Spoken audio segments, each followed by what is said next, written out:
Kaixo, egunon. Ni Maia naiz, nahiko gaztea naiz, bakarrik daramatzat 3 urte lanean. Orduan, nire esperientzia akademiko eta profesionala kontatuko dizuet apur bat. Gaur egun egiten dut lan, hemen ondoan Bikonteken dagoen zentro teknologikoan.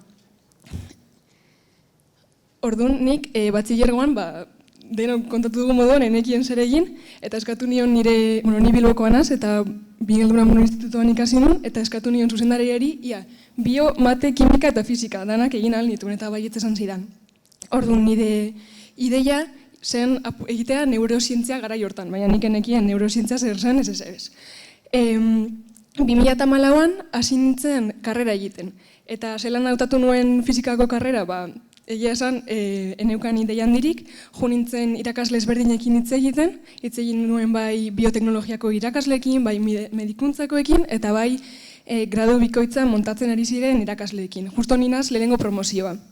Orduan, gradua zer zen genekien oso ondo, baina nire amak esan zidan, zu oso pertsona logikoa zara, zuk ikasi behar dozu fizika, eta ez biologia. Eta bera biologoa da, orduan nik kasu egin nion. Eta nire ideia zen hori lehengo egitea ingenieriza eta fizika, eta gero masterrean ja neurosientzia ikastea eta biologia eta mundu bioiek lotzea. Baina ikusiko zuen masterrera heltzerakoan, nire ideiak aldatu zirela eta nire gustuak eta dana. Orduan karreran zehar, 2017tik 2018ra Erasmus bat egin nuen, elektronikako graduarekin, nik gomendatu aldizudan gauzarik garrantzitsuena da kanpora jutea eta alako esperientziak eukitzea. Azkenean atzerrira joaterakoan, nik ikasi dut zelan beste unibertsitate batzuetan dituzten irakasteko era ezberdinak eta ikasteko era ezberdinak. Ikertzeko era ezberdinak bai, praktika batzuk egin dituen elektronikakoak, eta ikasi ahal izan nuen, gustatzen zitzaidan lan hori egitea edo ez. Hainbeste gustatu zitzaidan, gero hurrengo urtean junintzela berriro beste Erasmus bat egiten, eta oingoan junintzen Koreara, Seulera. Eta han bai irakasteko modua oso ezberdina zen, eta lan egiteko modua ere, eta nik hortik ikasi ahal izan dut pentsatzeko modu ezberdinak eta gauzek egiteko modu ezberdinak gero gaur egun nire lanean aplikatu ahal ditudanak. Bai sartu nintzen praktika batzuk egitera, oraingoan fizika teorikakoak. Gero pandemia garaian egin behar izan ditu nire 2 gradu amaierako lanak. Momentu honetan karreran geunden ia gehienok ez genekien bez zer egin, eta gradu hauek zuk proposatu aldituzu, nire ikerketa gustatzen zaidan hau da, irakasle baten gara jun, eta esan hori ikasi nahi duzula. Edo bestela, beste aukera bat da, zerrenda batzuk publikatzen dituzte, eta zuk esaten duzu, ingo dut hau, eta gehiengoak puntu honetan bai ez dakigu zer egin, eta aukeratzen ditugu zerrendatik. Orduan, nik aukeratu nuen elektronikako gradurako gauza ikerkuntza aplikatu bat, eta egin nuen programatu algoritmo bat, programazio bidez, ezta? Eta gero fizikako graduan, gauza oso teoriko bat kuantikarekin zer ikusi zuena, eta ekuazio kuantiko bat ebatzi behar zen. Eta hori ikusi nuen, fizika teorikoa ezela niretzat, ez hitzaidala beste gustatu, eta aldiz, ikerkuntza aplikatua ez gustatzen zitzaidala. Eta orduan, begiratu nuen, Euskal Herrian non egiten zen ikerkuntza aplikatua. Garai horri zen pandemia garaia, orduan nintzen atzerrira junez ezer, eta bilatu nuen lana etzetik gertu. Eta hilabete batzuk geroago, hasi nintzen lanean Bikonteken. Dela hemen ondoan dagoen zentroa, eta adimen artifizialean dagoela egiten duela ikerkuntza. Eta ni nago, ahotsa eta lengoaia naturalaren prozesamenduko teknologien sailean. Izena konplexua da, baina nik egiten dut lan ChatGPT eta holako teknologiekin chatbotak garatzen, elkarrizketa sistema garatzen, eta holako gauzak, eta euskarak daka pisu handia gure lanean. Ni ikertzailea izan nahi nintzen, orduan esan zidaten, egin behar duzu master bat, bestela ezin duzulako doktoretza egin, nengoenez jornada osoan lanean egin nuen online unirren. Eta, hemen ez dakar jarrita, baina masterreko amaierako lanean, atera genituen 2 publikazio, eta hori izan zen nire lehengo ikertzaile esperientzia eta asko gustatu zitzaidan, jo nintzen 2 kongresutara, eta bai ikusten duzu beste munduko jendea zertan dabilen, sortu dituzu kolaborazioak, eta jo nintzen Marsellara eta gero Abu Dhabira, asko bidaiatzen da honekin.